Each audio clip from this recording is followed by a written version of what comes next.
All right, dash paddle removal time. So I started a little bit earlier, but I didn't get too far. So first, there are some Torx bits or Torx bolts that hold the pad in place by the windshield. And these are the ones that everybody's worried about that you can't get to when the windshield is in. And maybe you can, maybe you can't. Having now taken them out, there's no way I could have taken these out from the inside with the windshield on. Maybe somebody's got a special tool or something, but there are 1, 2, 3, 4, 5, 6, I think, of these.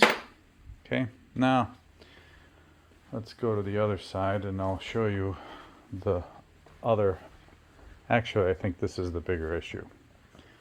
So inside, from the back side here, there are a number of these screw attachments that go into the frame, and they're held in by these little sheet metal style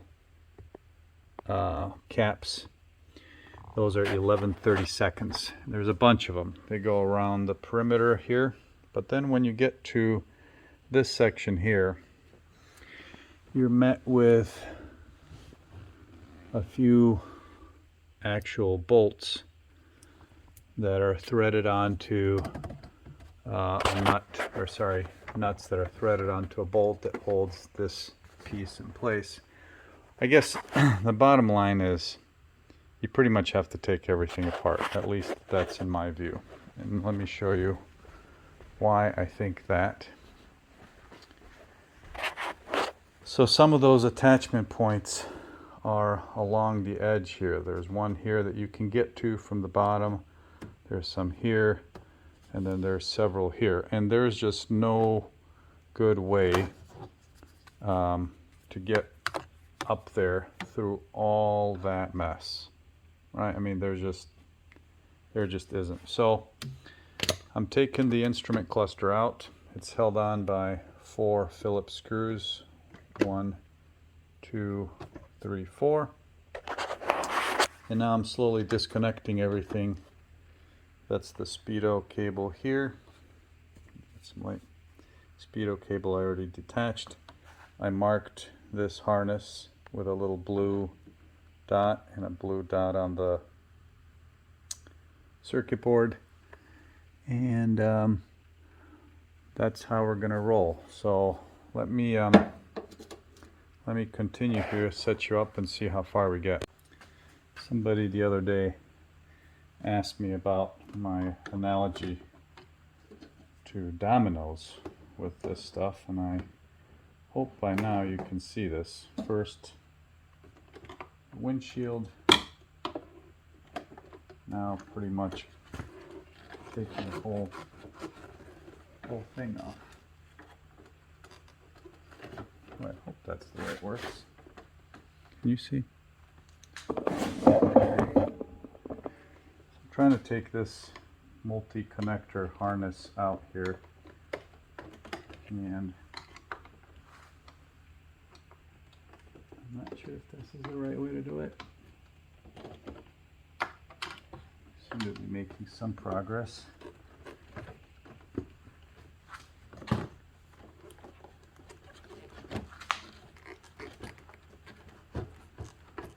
There we go. Oh, it is keyed. Okay, so you don't have to mark it. You see that? There's only one way to put it in. Let me zoom you in here. Right in the middle, there's a keyway. So that's good. What else we got?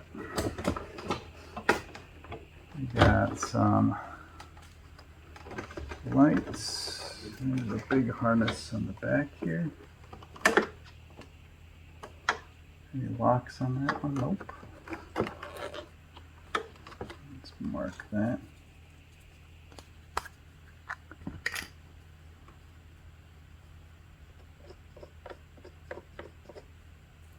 Just in case.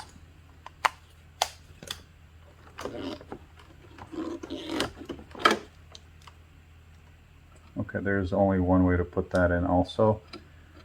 There's a gap between these connectors. All right, now bulbs, and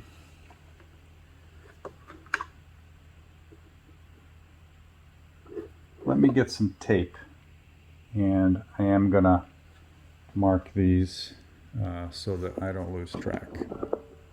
Oh. Hold on. Okay. Instrument panels out. Let's take a look. So, multi gauge here, multi connector harness, speedo and odometer, other gauges here, and 3 slots for bulbs. So while this is out, I don't know if I'm going to be able to do anything like this. Maybe I'll see if I can get a new one, new cover. It's cracked, but you can see 197,000 miles. So while this is out, we'll replace all the bulbs and so on. But first things third, let's see if we got any better access to the bolts. Hold this thing in. So yep, here's one right here. Let me show you.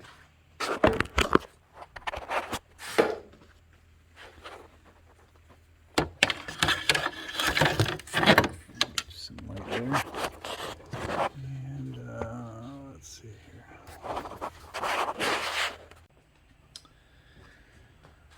Alright, strangely, some of the nuts that hold this in are metric, or at least in my case, they are 10 millimeter. There's one here, a few all around, and that's why it was really helpful to remove the instrument cluster.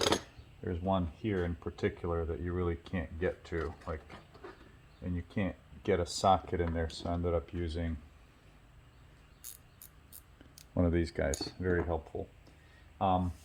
Also, just to note, the bolts that the nuts are sitting on, I think are tri-lobe.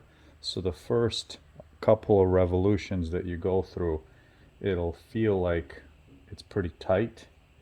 And then once you get past the tri-lobe, it goes pretty easily. So I think I have everything loose. Now I'm gonna try not to take the bottom section off because that's yet more dominoes, but I might have to. I'm not sure. Let's see. There's one down here. So there's something here holding it. There's one in the bottom corner here.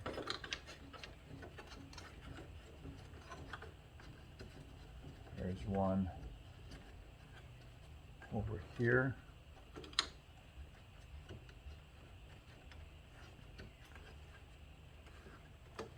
Yeah, I don't want to break this. Let me go to the other side and see what we have. All right, so I think what's left is, let's see. I'm going to take the glove box out and see if there's anything else holding the plastic piece, this plastic surround in. I think I'm going to have to remove the HVAC controls and see what else is there. I don't want to break anything. All right, let's see. Where are we? So the passenger side is pretty much done. I have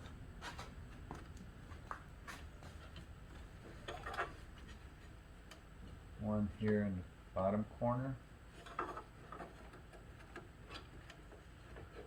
and then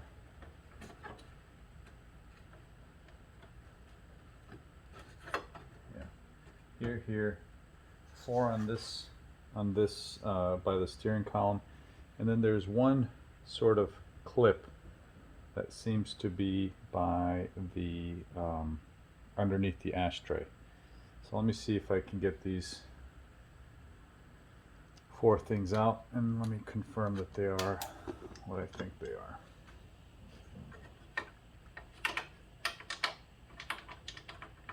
Yeah, see, so now the 10 millimeters too big. Maybe we go back to 11/32.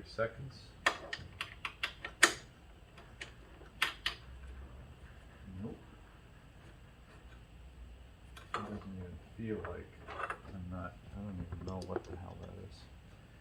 Can we fry on it?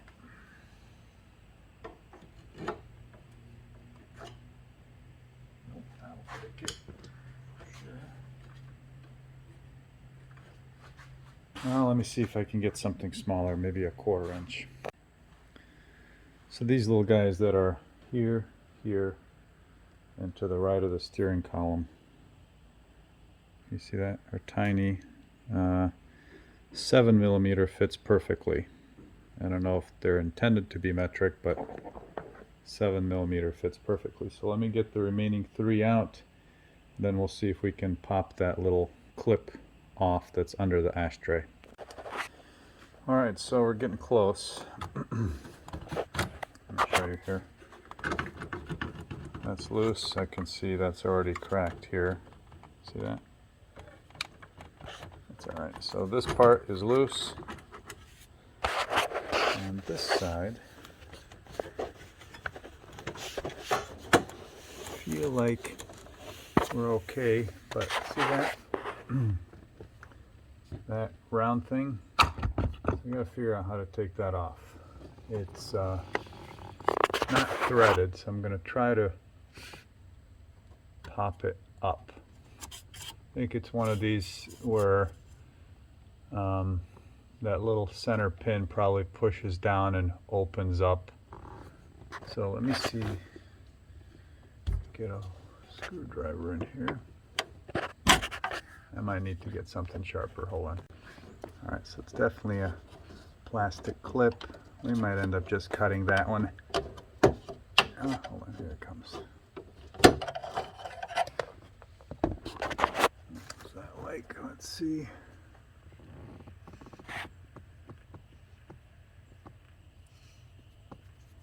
Yeah, okay, so that center pin, we can get those, not a big deal. All right, so now,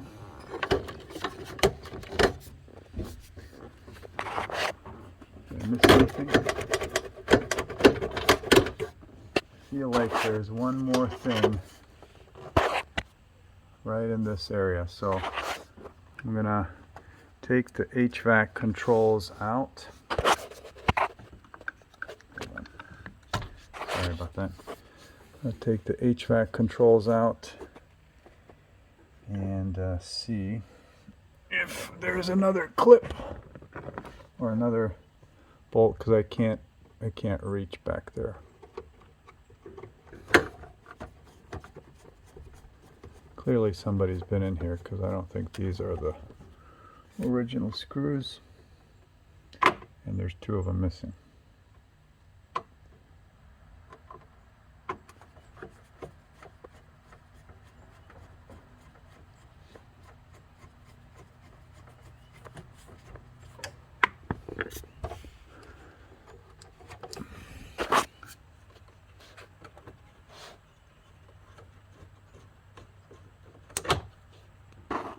Yeah, that's like a hardware store wood screw. It's alright. You do what you have to.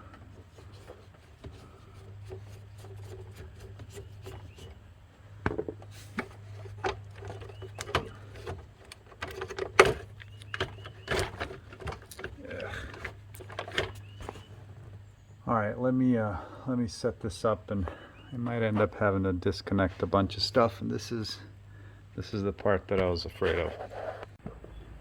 Almost. Alright, so the top is loose. There was nothing up above the HVAC controls. I took the HVAC controls out. There's nothing up here. The top is loose, but I'm afraid that if I bend everything toward the driver's seat, I'm going to break more stuff. So everything is loose except down here underneath the steering column where the vent controls are.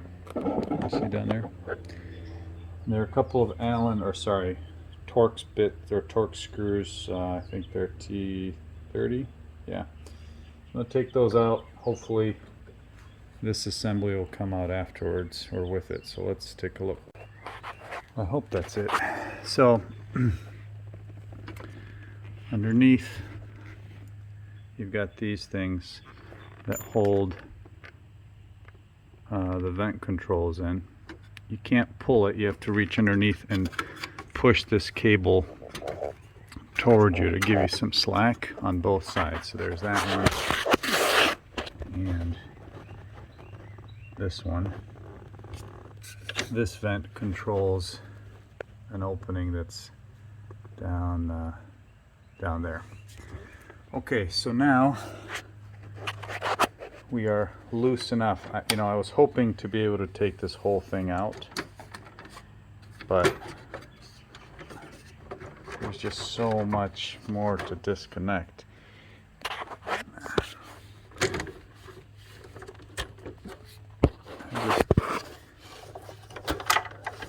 How far do I go?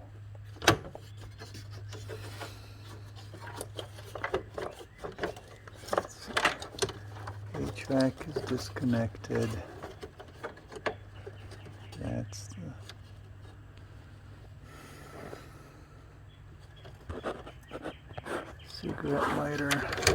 I've got one more harness on the HVAC control to go. Let me see if I can get that done. It's actually the vacuum switch, and then all of these switches back here are still connected.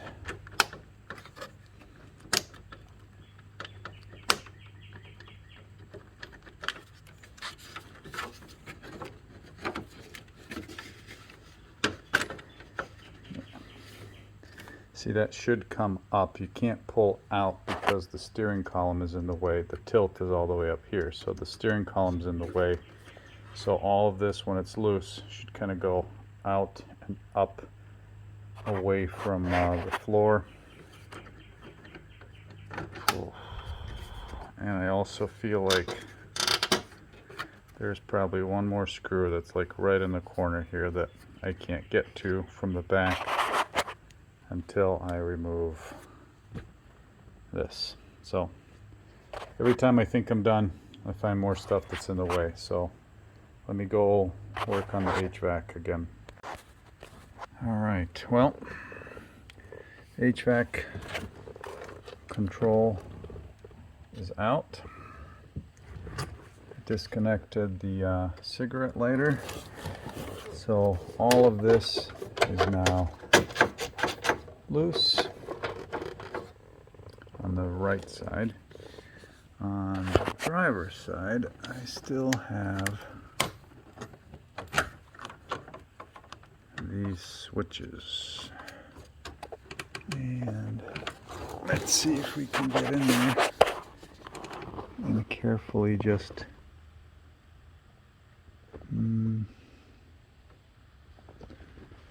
let's see, how are they connected? Sorry.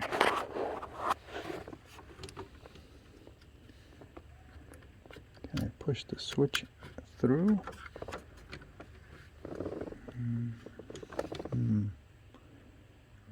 Maybe.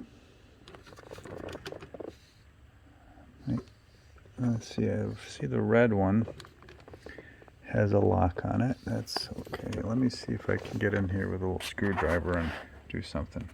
Alright, well, switches are loose. And I don't know. Let's see.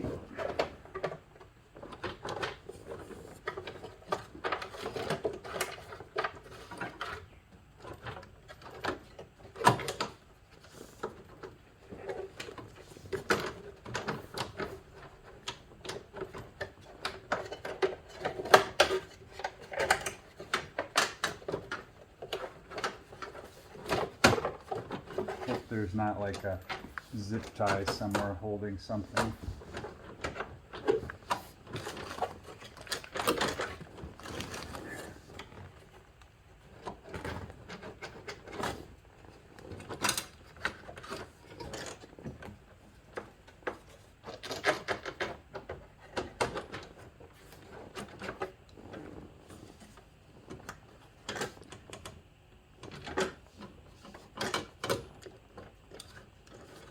That's loose. That's loose. That's loose.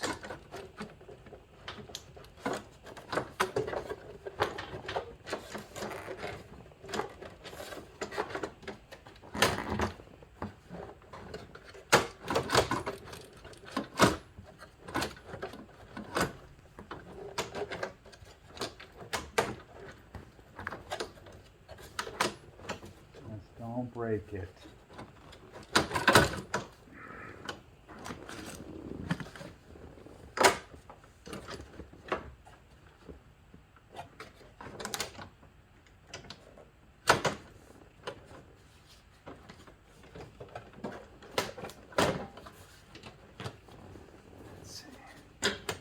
Yeah, there's one more. I'm just gonna pull it. Yeah. All right, the whole thing's gonna come out this way.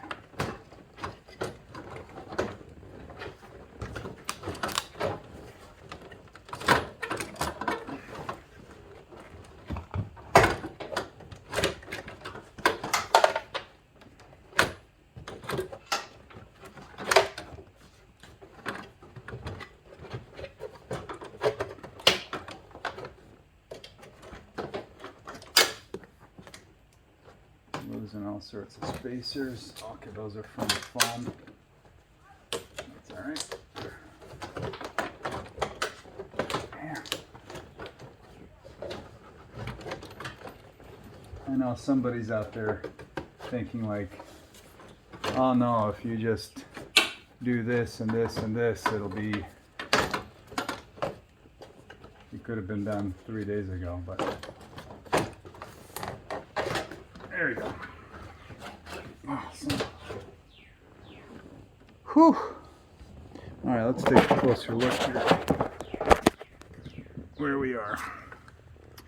So I ended up having to pull this because I just didn't know how to get to this part without, I don't know. I don't even know why that's so necessary, but this was inside the foam pad. This is all loose now. So we had 1, 2, 3, 4, 5, 6, 7, 8, 9, 10, 11. Sorry about the glare. And 3 on the bottom here, so, and the clip. So a lot going on. So okay, that's good.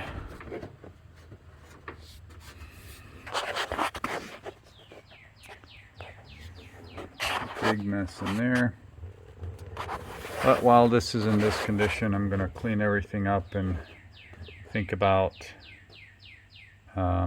HVAC and whether or not I want to try to resuscitate the current vacuum system, or if I'm gonna splurge and buy something like a vintage air style one. And I'm leaning that way,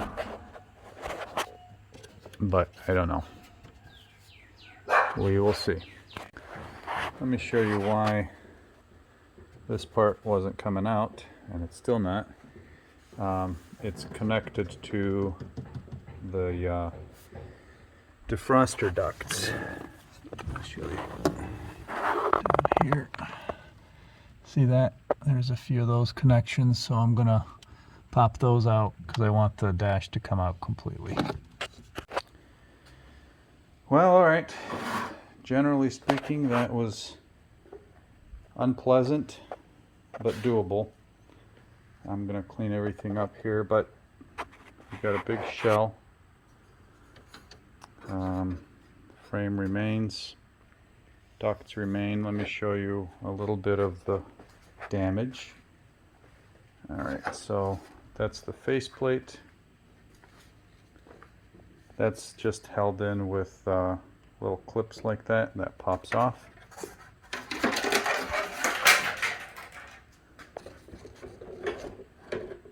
Here's the pad.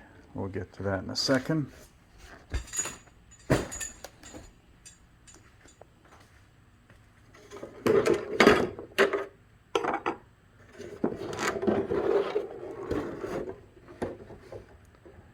So,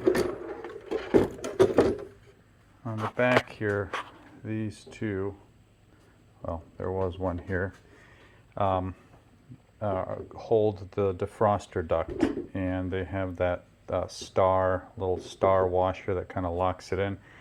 I was able to get to this one and cut it off. This one, I just had no access, and so I got frustrated, pulled on it, and it popped and broke. Not a big deal, honestly. I don't think that's a big deal because I still have it. I can always glue it in place. But the rest seems okay.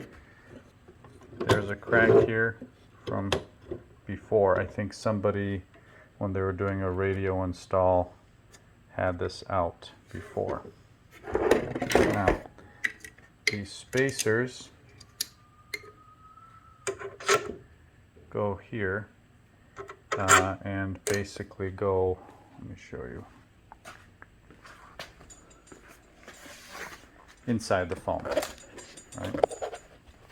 So they would go inside the foam there so that the foam doesn't take compression. So now what's the plan? Well, I called around, I called the Just Dashes, and I got a quote from them to restore this. And the way that they want to do it is they want me to send them this. That's not going to happen. So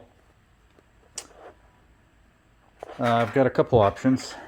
One is to peel some of this off, and I don't know how I'm going to do that because there's really no structure on here other than the foam, right?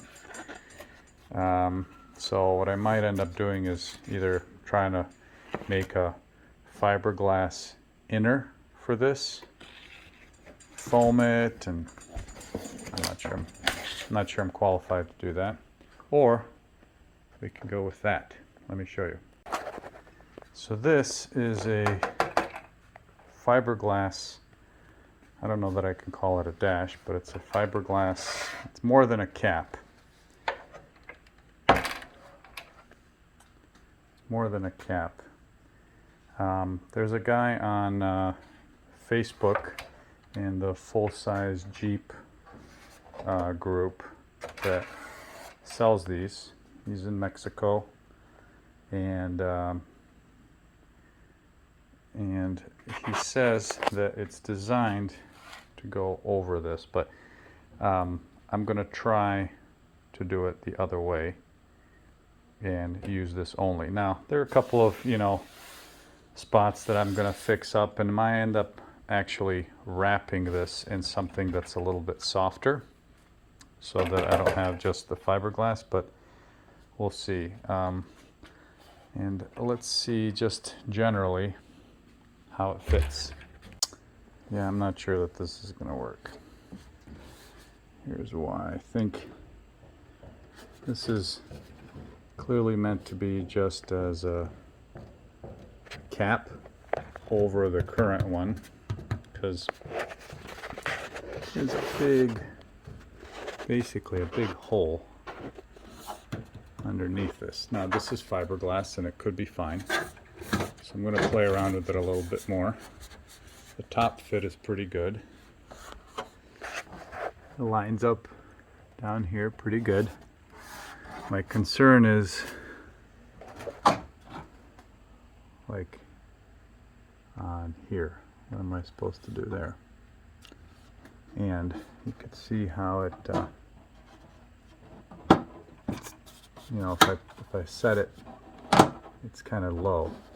So I'm going to play around with this a little bit more and see if there's a way to make this work. I got to do something.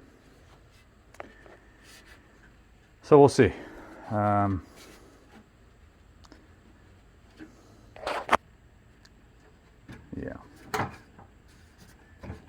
that's not great. Now, it's not intended to be a replacement, okay, guys? So the guy that's making this, he's very clear. This is supposed to fit over the current pad, and in that capacity it would probably be fine. I'm going to try to use it as something different, so that's my own problem. You know, I might have to take out some of these mounting screws, because then I can move it up higher. I don't know. I really don't know what to do yet. We'll see. But that's it for today. Thanks, guys. At least now you know what a pain in the rear it is to take off the pad, because everything else has to go with it. At least that's how I did it. So if you decide to do it, do it. Just be patient and expect many more dominoes.